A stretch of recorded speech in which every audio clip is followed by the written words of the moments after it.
Hello বন্ধুরা, কেমন আছো তোমরা সবাই? আশা করছি সবাই ভালোই আছো। আমরাও ভালো আছি। তো রোজের মতো আজও অফিসে যাওয়ার জন্য রেডি হচ্ছি। আর আমার পাশে আমার মা বাবা আছে বলেই হয়তো এটা সম্ভব। খুব ভালো লাগে আমার মা বাবার মতো দুজন মানুষকে আমি পাশে পেয়েছি, যারা আমাকে প্রতিটা মুহূর্তে লড়তে শিখিয়েছে ভালো খারাপ সব রকম পরিস্থিতিতে মোকাবিলা করতে। আর তাই তো বহু প্রতিকূলতার পরও আজ আমি মাথা উঁচু করে দাঁড়াতে পারছি। না হলে কিছু মানুষ তো আমাকে দুমড়ে মুচড়ে একেবারে শেষ করে দিতে চেয়েছিল।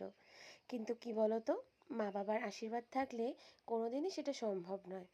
সব রকম প্রতিকূলতা তুমি পার করতে পারবে, পারবে তুমি নিজের পায়ে দাঁড়াতে আর মাথা উঁচু করে বাঁচতে।